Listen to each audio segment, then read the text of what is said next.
Саламатсыздарбы?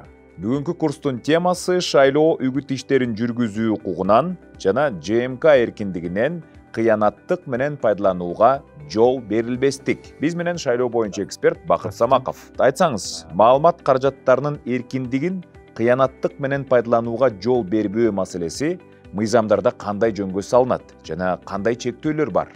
Биринчи кезекте жалпыга маалымдоо каражаттарынын ишмердүүлүгүн жөнгө салуу жаатындагы эл аралык стандарттар боюнча мамлекет киргизген кайсы гана болбосун чектөөлөр мыйзамда жазылышы, тыюу салууларды так жана түшүнүктүү аныкташы керек. Мындай чектөөлөр киргизилип жаткан адамдар үчүн түшүнүктүү болууга тийиш жана алар чектөө киргизилип жаткан максаттарга дал келүүсү керек. Шайлоо мыйзамына тиешелүү айтсак, Кыргыз Республикасынын шайлоо жөнүндөгү мыйзамына ылайык Жогорку Кеңештин депутаттарына шайлоолорду өткөрүүдө жалпыга маалымдоо каражаттарынын эркиндигинен кыянаттык менен пайдаланууга жол берилбейт. Улуттук, расалык, аймактар аралык касташууну пропагандалоого тыюу салынат. Бийликти басып алууга чакырыктарга, конституциялык түзүлүштү зордук менен өзгөртүүгө чакырыктарга тыюу салынат. Ошондой эле социалдык, гендердик же кандайдыр бир башка артыкчылыкты пропагандалоого тыюу салынат. Шайлоо процессине катышып жаткан жалпыга маалымдоо каражаттары интернет басылмалар шайлоого катышып жаткан талапкерлердин абийирине жана кадыр-баркына, саясий партиялардын ишкер кадыр-баркына доо кетирүүчү материалдардын жарыяланышына жол бербеши керек. Ушундай жарыялоолорго жол берилген учурларда жалпыга маалымдоо каражаттары же интернет басылмалар талапкерге ушул жарыялоого түшүндүрмө берүү мүмкүнчүлүгүн берүүгө же ошол жарыялоону же жалпыга маалымдоо каражатына чыккан маалыматты төгүндөө мүмкүнчүлүгүн бериши керек. Кантип жокко чыгаруу же тактоо керек? Айтып коесузбу?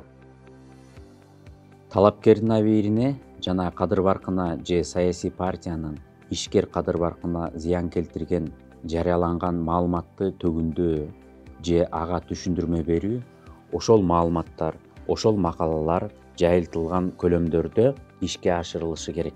Башкача айтканда, эгерде жарыялангандар болсо, ошол эле убактысында, эгерде ал макала басылмага жайгаштырылган болсо, басылманын ошол эле көлөмүндө болушу керек. Эгерде бул интернет басылма болсо, анда электрондук аянтчанын ошол эле көлөмүндө. Төгүндөө же түшүндүрмө ошол төгүндөө же түшүндүрмө келип түшкөндө басылманын кийинки чыгарылышында жарыяланууга тийиш. Интернет басылма боюнча айтсак, анда төгүндөө же түшүндүрмө келип түшкөн ошол эле күнү. Ал эми бул мыйзам же бул чектөөлөр бузулса, кандай жазалар колдонулат? Биринчиден, эгерде жалпыга маалымдоо каражаттары же интернет басылма шайлоо мыйзамын бузса, Борбордук шайлоо комиссиясы аккредитацияны жокко чыгарууга укуктуу. Ошол эле учурда жалпыга маалымдоо каражаты же интернет басылманын аккредитациясын алып салуу тууралуу чечим мыйзамга негизделиши керек жана чечимде тиешелүү мыйзамга так шилтемелер көрсөтүлүшү керек. Абийир жана кадыр-баркты коргоонун жалпы тартиби тууралуу айта турган болсок, саясий партиялар жана талапкерлер дагы саясий партиянын абийири жана кадыр-баркын, ишкер кадыр-баркын коргоону талап кылуу менен сотко кайрылууга укуктуу.